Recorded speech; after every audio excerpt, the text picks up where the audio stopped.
Hi there, you're watching Market Cafe with me, Shreyansi Singh, and with me as always is Sneha. Over the next 1 hour, we'll take you through news and updates from within the country as well as across the globe, tell you which stocks you should keep on your radar, and tell you what the brokerages are saying as well. But first things first, let's take a look at the international handover coming in, shall we? Absolutely, and let's take a look at what the US markets have been up to yesterday. Rather flat moves coming in, but nonetheless, all three indices have closed in the green. So let's take a look at what exactly happened and panned out over the US Wall Street yesterday. S&P 500 futures were near the flat line last night as traders awaited closely followed inflation data.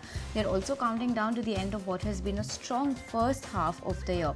Now, futures tied to the broad market index ticked up 0.1%. Not much happening on that front at least, but after hours yesterday, Nike shares slipped more than 12% after the athletic retailer cut its full year guidance. Foot Locker shares have declined nearly 5%. Those moves follow a muted day on Wall Street as investors brace for the release of May's core personal consumption expenditure price index known as the PCE. Remember, this is the Fed's most preferred gauge of inflation, and this metric is going to have a big influence on what the Fed decides to do going ahead in terms of policy rates and their stance.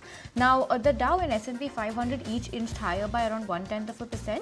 Nasdaq advanced 0.3%, so rather flattish moves like I mentioned earlier, but nonetheless in the green, and Nasdaq nominally outperforming both its peers. And considered to be the Fed Reserve's preferred inflation gauge, like I told you, the headline PCE reading is expected to be flat from April and higher by 2.6% compared to a year ago. Excluding volatile food and energy prices, the core PCE is forecast to come in at 0.1% higher on the month and 2.5% or 2.6% rather on an annualized basis. Inflation stats have been considered paramount by market participants as they try to guess when the Fed will begin cutting interest rates. Traders, on the other hand, will also monitor releases on spending, personal income and consumer sentiment throughout the morning. Those are some of the final potential market catalysts for the first 6 months of 2024, which officially concludes with Friday's closing bell. It is a day full of noteworthy data as it marks the end of the trading week, trading month, trading quarter, as well as the first half of the year. Now, if you take a look at what these indices have done, over the course of the last 6 months, which is a year-to-date basis, Nasdaq is up 19%, S&P 500 leading with gains of 15%, and Dow Jones is sub 4%. So, well, not much happening on the Dow front, but Nasdaq clearly continues to be the outperformer compared to both of its peer indices, all led by the rally that we've been seeing in Nvidia. And when we take a look at what these indices have done in the month of June, you have Nasdaq that's once again outperforming the other two with a gain of 6% for June, S&P 500 up 3%, and Dow with an uptick of 1%. So this is nearly what the move has looked like on the US markets yesterday, as well as for the month that went by, as well as for the first half of the year. Shift focus and let's talk about what's been happening with Europe, and slightly mixed moves coming in when I take a look at the European screen, because you have DAX that has closed with an uptick of 0.3%. However, FTSE under pressure yet again, down with a cut of 0.5%. Stock 600 also under pressure, 0.5% cut coming in on that index as well. So other than DAX, I believe you have all of those major European indices that have closed in the red. So slightly tempered from US, but nonetheless positive, but mixed coming in from Europe. That's what the global handover is looking like. But I believe, Shreyansi, oil is seeing some exuberance, and tell us, I believe it is still the global economic issues that are panning out for oil. Well, absolutely. So that largely is something that the market is focusing on, despite other triggers being there. So now, when you take a look at crude oil futures, they gain as fears of war between Israel and Iran-backed militia Hezbollah overshadowed soft US gasoline demand. Now, when you take a look at price movement, then WTI was around those $81 per barrel levels, an uptick of about 84 cents, so over 1% coming in there. And year to date, US oil has gained 14%. When you take a look at Brent as well, you're looking at prices around $86 per barrel, an uptick coming in of about 1.5% thereabout, and year to date that contract is also ahead by 12%. The data is also there on your screens as well. Israel has deployed troops to its north this week as attacks across the Lebanese border have surged from mid-May to mid-June. The US also on Wednesday reported surprise crude oil and gasoline inventory builds for the week ending June 21st, disappointing bulls hoping that an uptick in demand would breathe life back into the recent crude rally. But that is something that largely the market looked away from. Oil still managed to close slightly higher as escalating tensions on the Israel-Lebanon border provided a price floor. When you take a look at gold prices, then gold also rose more than 1% from the over 2-week low touched in the previous session as the dollar softened, and the spotlight also shifted to key US inflation data for clues on the Federal Reserve's policy path. So when you take a look at spot gold, there was an uptick of about 1.2%, and prices were around the 2,300 per ounce level as well. So that largely is the handover coming in, Snehi, from oil and gold. Absolutely. With that, let's also take a look at all the important events to watch out for. It's a long list, so let's break it down. And first up, the most important thing back home is that we're going to see the inclusion of the India bonds in the JP Morgan Emerging Market Index. Good inflows are expected from this. Watch out for the debt market today in particular on this front, and also keep a close eye on PNB gilts on the back of this news flow. Globally, well, like I mentioned, you have the PCE data coming in, Fed policy, monetary policy report, as well as the Baker Hughes total account data will also be coming in today, so keep a close eye on that as well. From the UK, you also have the GDP metric coming out today, so keep a close eye on that. Very important figure coming on that front as well.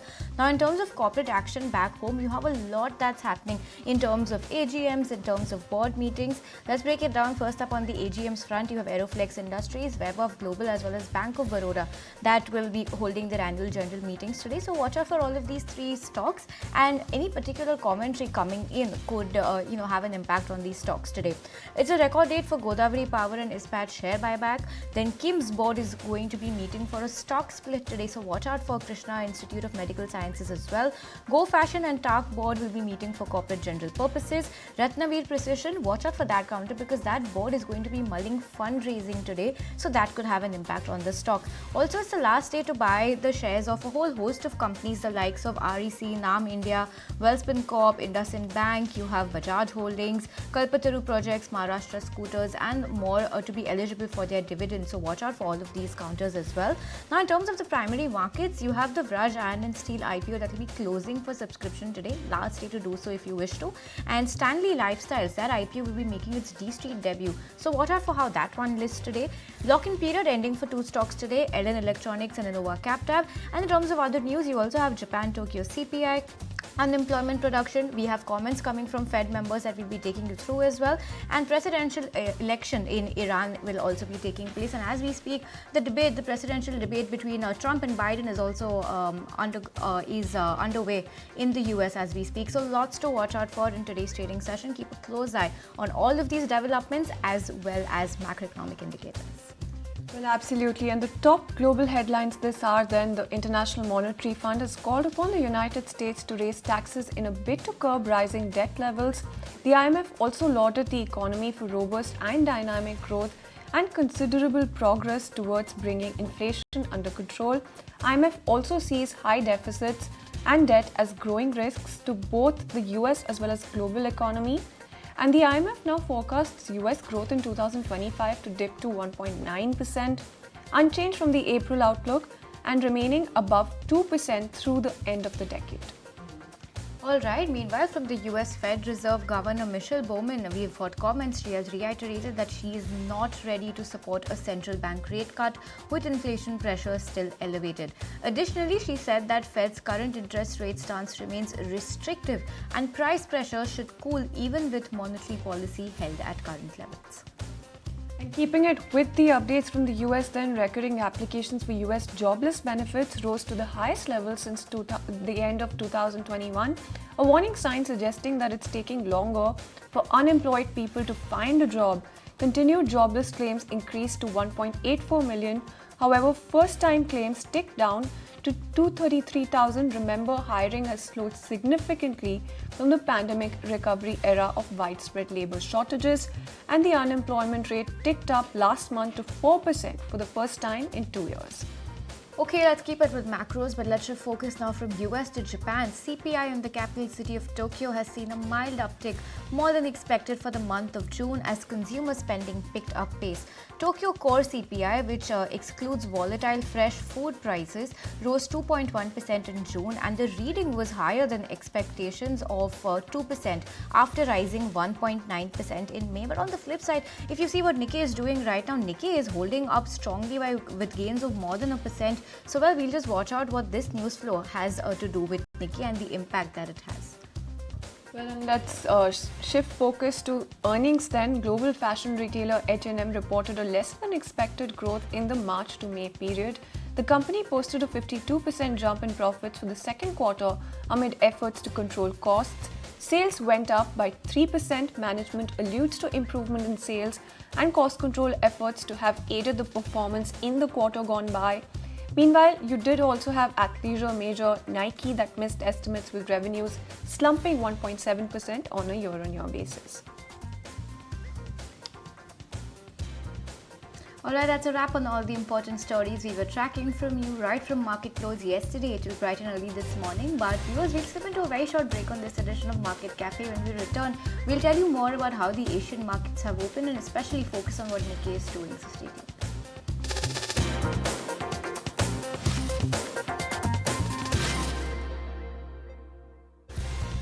Welcome back. Thank you so much for staying tuned in. Well, let's shift focus to some more news and updates coming in then. And SEBI has approved finfluencer norms prohibiting regulated entities like brokers from dealing with them.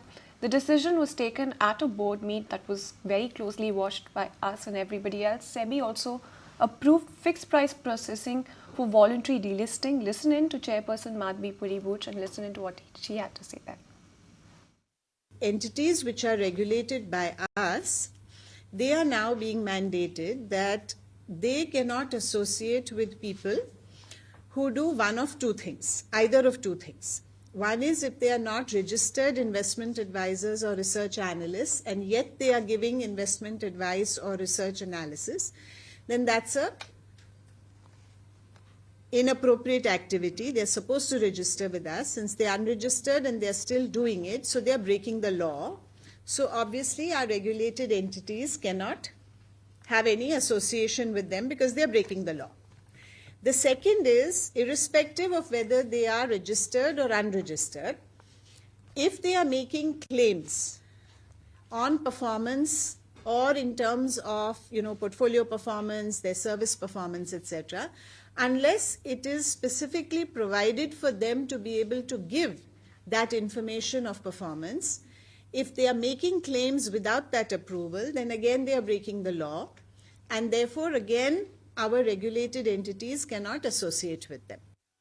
That's the word coming in from Madhvi Puri-Booch, but let's keep it going with that. Ankur Mishra was present at that presser and will update us with the key takeaways, and he's here with everything that was important to note about that went about in this SEBI board meeting. Ankur, take it away.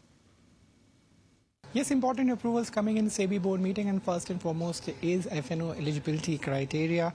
Now the board has approved the entry and exit criteria of FNO, and more so for the stocks because the product success concept of indices will also be applied in the stocks. Now remember, this notification is likely to be there in next few days, and after that within 3 to 6 months time these applicability of exits will be there. However, the entry stocks will be applicable immediately. Now as far as the impact of this is concerned, we try to understand from the regulator. We have been told that there is not going to be much impact if we consider the current data. Apart from that, SEBI has also approved the delisting norms which was in works quite some time now. Now the flexibility in voluntary delisting has been approved by the SEBI board, and also the introduction of fixed price mechanism. Apart from that, SEBI has also approved introduction of adjusted book value as an additional additional parameter for determining the floor price in the delisting. Apart from that, SEBI has also approved the finfluencer norms, and in that there is a prohibition of SEBI entities to be associated with any kind of influencers, and there are checks and balances which have been applied on that. There is also a proposal to remove the financial disincentive which was applicable for MD and CTOs of MIs on account of any technical glitch. All right, thanks Ankur for all of those important details. Let's move over and take a look at the proposed changes to F&O eligibility criteria then to weed out stocks with consistently low turnover from the segment. New stock inclusions can only occur a few weeks after the revised norms are officially published, and 65 stocks are expected to meet the updated criteria. Ansha standing by with that list. Discussion happened last evening, though the exact circular will be out soon. Let's discuss three key areas. First, timeline for new inclusions. A new stock inclusion can occur a few weeks after the revised methods are officially out, but around 65 stocks meet this revised criteria. So few potential additions could be Zomato, Yes Bank, Jio Financial, NHPC, Adani Green and many others. Secondly, if we talk about exclusion timeline, then stocks that do not meet the new criteria will be removed 3 months after the circular is issued, and around 25 stocks are eligible to get removed. Few removal from F&O stocks list could be Balrampur Chini, Canfin Homes, GNFC, Granules, Metropolis and many more.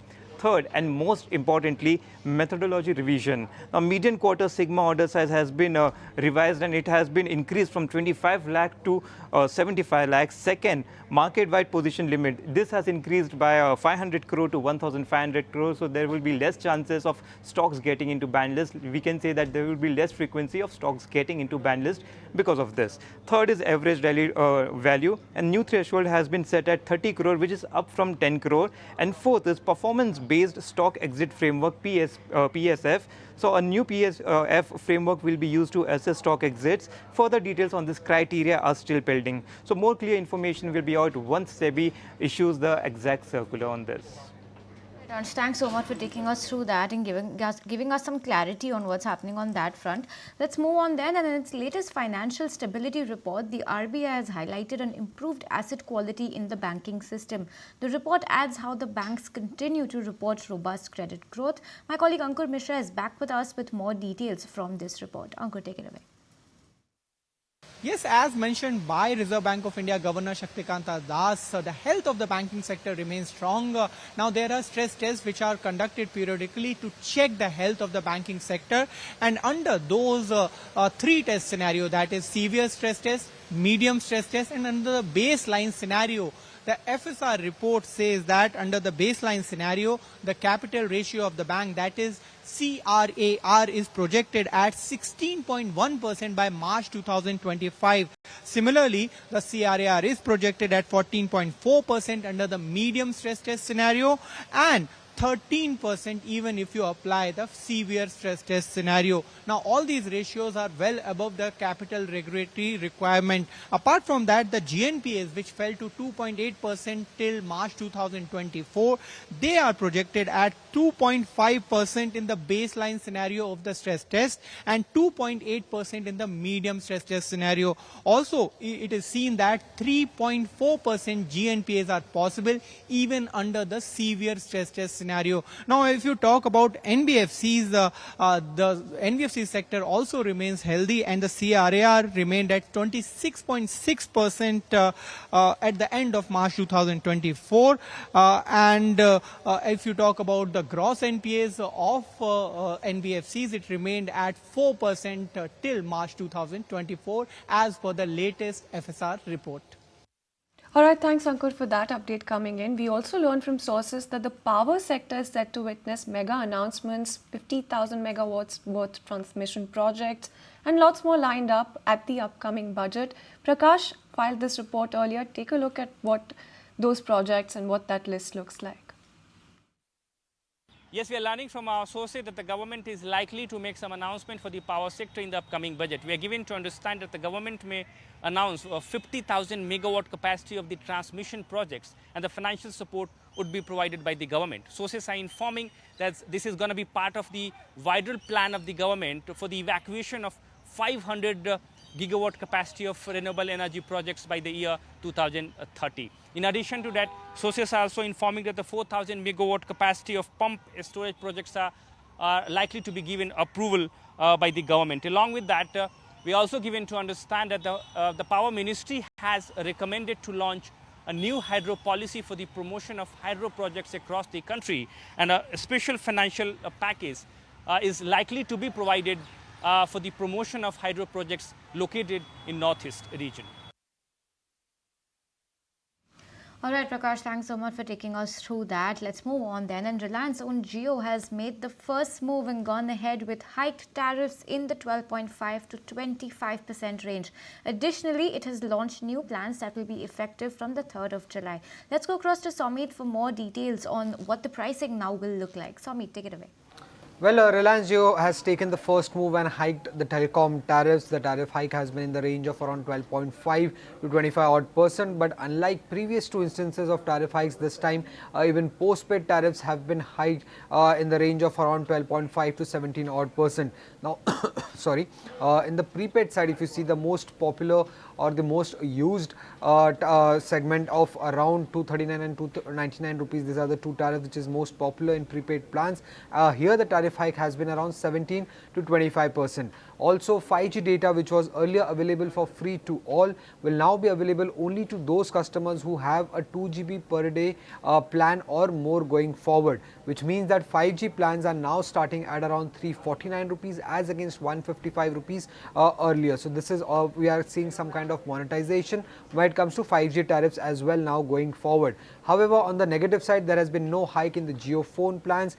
Nearly 1/4 of the subscriber base is Jio phone plans, and nearly 10 to 11% of the revenue comes in from Jio phone plans. So that is one negative that has come in. And also going forward, analysts are expecting that given the fact that the hike is on the higher side, there could be some down trading or shutdown of second SIMs that are present in Reliance Jio currently. Now, what will be the financial impact of this tariff hike? The net ARPU increase could be anywhere in the range of around 15 to 18%. Obviously, this won't happen just in one quarter, and it will be spread out throughout over the next 2 to 3 quarters. But that is the net ARPU increase. That is what the analysts are expecting. And this tariff hike could boost Jio's EBITDA, quarterly EBITDA by around 19%. And for Reliance Industries, quarterly EBITDA could be higher by around 6% over a period of time on the back of this tariff hike.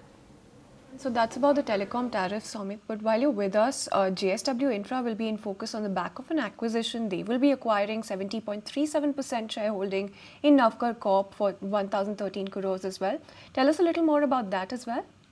Well, JSW Infra will be acquiring around 70% from Navkar Corp's promoters, and this acquisition has been done at a price of around 95.61 rupees. That is from the promoters, and this is at a discount of nearly 15% compared to the current market price. Now, given the fact that they're acquiring a majority stake in this company, they'll also have to make an open offer as per SEBI regulations, and they're making an open offer to acquire additional 26% from the public shareholders, and for that they have kept a price higher at around 105.32 rupees, which is a 10% premium compared to what they are paying to the promoter.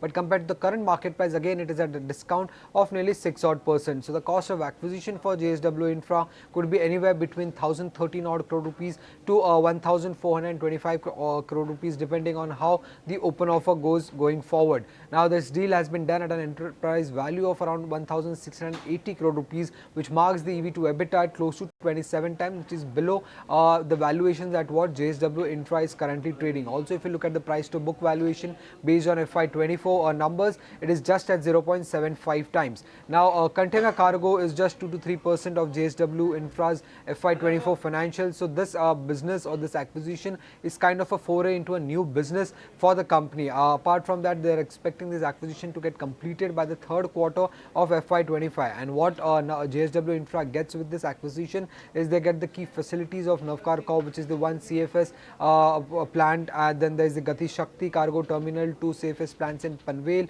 1 ICD at Morbi, and also do remember that Navkar has a container train operator license. So this is what JSW Infra gets from this acquisition.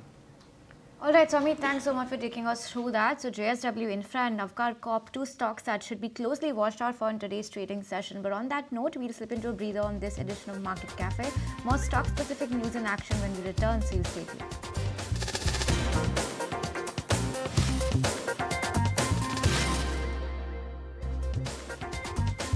Hi there, welcome back. Still watching Market Cafe on ET. Now let's take it across to my colleague Ansh once again, who's also joining us to tell us about the positioning for the July series after a strong close to the June series.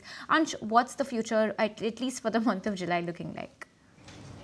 Right, so let's talk about what happened in June first. Nifty was up around 7%, whereas Nifty Bank was up around 9% in June series, and this was the biggest single series gain seen in last 6 series. If we talk about rollover, the Nifty rollover was around 76%, which was above its 3 series average of 68.9%, which is a positive thing. Whereas if we talk about Nifty Bank, then that rollover was a bit below as compared to its 3 series average of 76.4%. It was in by around 70.7%. Only.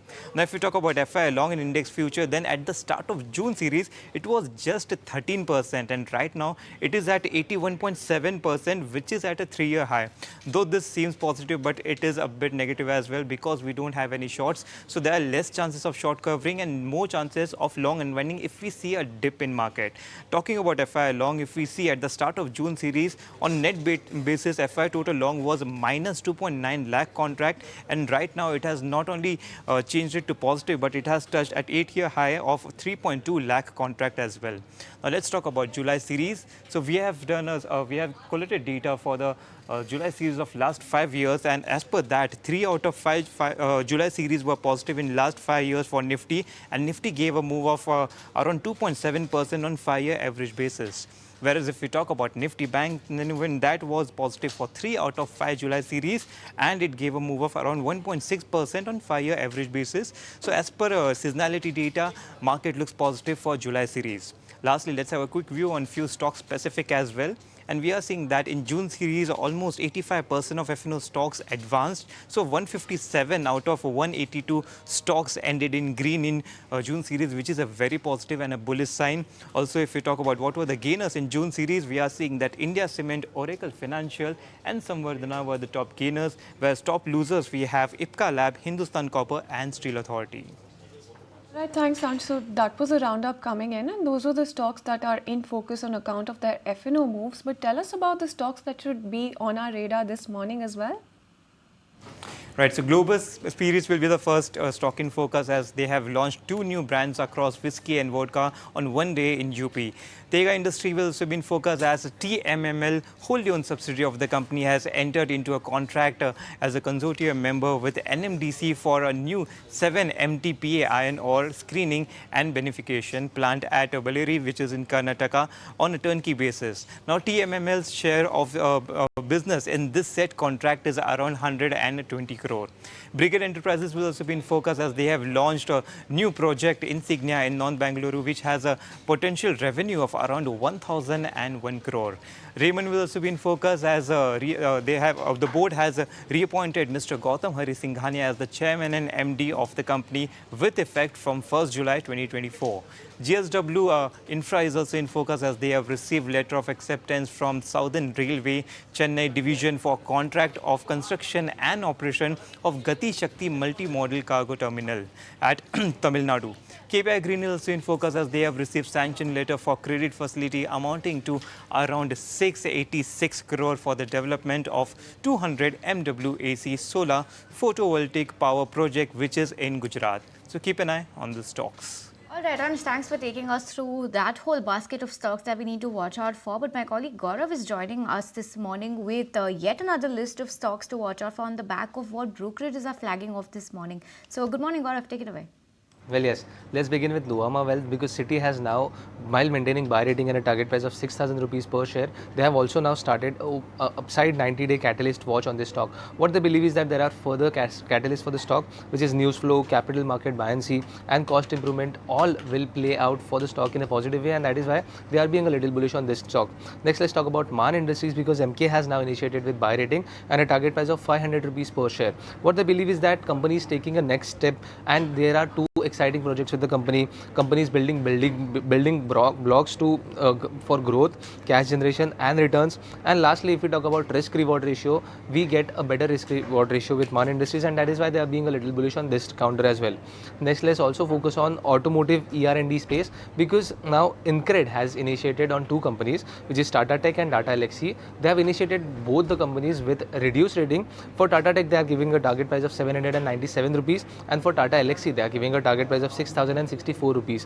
What they believe is that the automotive sector is at a crossroad right now, and there are also some of the factors, the market headwinds, which are actually affecting these companies, like protectionism, pricing pressure and the growth moderation, all of which will play in a contra way when we talk about stock price. And lastly, they also believe that this can also moderate the spending intensity or delay decisions from the company, and that is why they are being a little bearish on this sector. So definitely watching out on these counters, because we are getting a strong word coming up from brokerages on all these counters. So that was about those counters, Gaurav, but we also have Star Health that held its Analyst Day meet as well. Tell us about the key takeaways from that and what kind of targets were they charting out? Well, yes, when we talk about Star Health, they are actually giving a very strong outlook when we talk about medium term. They are giving a 4-year growth outlook for FY28. What they believe is that they are reiterating their strategy on sourcing profitable growth from here on, and they also aspire to attain the market leadership in all distribution channels. Specifically, when we talk about some targets given by the company for FY28, they are going to double their revenue. So currently, they are expecting, if we consider the doubling the revenue, we may see gross written premium going around 30,000 crore rupees by FY28. When we talk about PAT, they are expecting this to increase 3-fold. So if we compare it with today's FY24's PAT, we may see this PAT going up around 2,500 crore rupees by FY28. And lastly, they also want to retain their retail health market share at 35%. When we talk about FY25, they are being a little bullish on that front as well. So they are guiding 100 bips improvement when we talk about combined ratio, and this will be driven by 50 bips improvement in loss ratio and expense ratio each. And lastly, they are also expecting this combined ratio to go around 95% by FY28, which currently stands at around 96.7%. Apart from that, they are also giving some guidance. They believe that the industry will grow at around 15 to 17%, while this company can grow 1.1 to 1.2 times higher than the industry. And lastly, they are also going to add 100,000 new agents by FY25. This number for FY24 was at 80,000 agents which were added in FY24. Lastly, when we also talk about some of the market trends which are happening on composite license, they believe that that is actually an opportunity and not a threat, and company is working to actually monetize this opportunity. And lastly, on the regulatory changes also, they believe that this is to benefit the policy holders, and this shall not significantly hurt the company's revenue or any kind of values. So definitely a strong word coming up on Star Health. Management is being a little bullish when we talk about the outlook, so it is worth watching out on what happens in this counter as well. Okay, Gaurav, thanks so much for taking us through that. Star Health is going to be in focus on the back of all of those updates that Gaurav just brought in from their management meeting. But let's quickly move on and see what the month of July could look like based on the seasonality trend of the last 10 years. Nifty has shown a strong positive price seasonality in July, except for election years 2014 and 19. Index has closed 9 times out of the last 10 Julys with an average return of 3.3%. For the mid-cap index then, historically Nifty mid-cap has exhibited strong seasonality barring election years once again, closing 8 out of 10 times in the green with an average return of 3.4%. Remember, Nifty Midcap has outperformed Nifty 55 times in the last 10 Julys. Sectorally, Nifty Financial and MNC have closed in the green for 9 out of 10 Julys. IT, Pharma, Bank and Auto have closed in the green for 8 out of 10. FMCG, IT and Pharma have outperformed Nifty in the July of 2014 and 19, which are election years. Strong moves coming in for FMCG, IT and Pharma, so key sectors to watch out for as we head into this July. Now, when you look at stock-specific action, here's a list of the stocks that have closed in the green in 9 or more occasions with an average return of 6%. Granules, Bajaj Finserv, Bajaj Finance, MCX, Asian Paints, Torrent Pharma, Berger, Bharat Forge, Dabur, all of these have made it to this list. But moving on then, on the flip side, stocks that have closed in the red on 6 or more occasions with an average negative return of 2%. 3 stocks have made it to this list as well: Vodafone, ONGC and TVS Motor. So very interesting trend coming in over the last 10 years. Will be interesting to watch out for how all of these stocks and indices react in the month of July. Well, absolutely. And on that note, let's get you some more updates from outside the world of stocks, shares, bonds and mutual funds. And emergency services sprang into action around the hours of Friday following reports of roof collapse at Terminal 1 of Delhi Airport, prompting immediate fire services to the scene. It is also learned that 4 people were unfortunately injured. Moving on then, national capital Delhi received incessant rains accompanied by thunderstorms and lightning. The IMD has predicted rainfall for the next 7 days along with gusty winds. Alright, and like we told you earlier, presidential elections in Iran today. Iranians will vote for a new president just over 5 weeks after former President Ibrahim Raisi's death. Remember, Raisi served as a president since 2021, died in a helicopter crash on May 19th. And although he was widely expected to run for a re-election next year and was touted as a potential successor to Iran's supreme leader, Ayatollah Ali Khamenei. Moving on, well, it wasn't only the markets that saw a terrific Thursday yesterday. It's indeed proven to be a blockbuster Thursday as India have defeated England comprehensively in the second semi-final of the ICC T20 World Cup. Put into bat first, the men in blue posted 171 runs on the board, led by destroyer-in-chief Rohit Sharma, or Hitman as we fondly call him. Handy knocks from Surya Kumar Yadav and Hardik helped India put a big total on the tricky wicket. In reply, England was spun out of the game thanks to Kuldeep Yadav and Akshar Patel, who bagged 3 wickets each. India will now face South Africa in the final tomorrow. Well, Snehi, can't take my eyes away from that thundering Thursday for the men in blue. But with that, we're completely out of time on this edition of Market Cafe on ET Now. From me, Shreyansi Singh, Snehi Shah, as well as the entire team that put this show together. Thank you so much for tuning in. But you don't go anywhere because the market takes all of the action forward.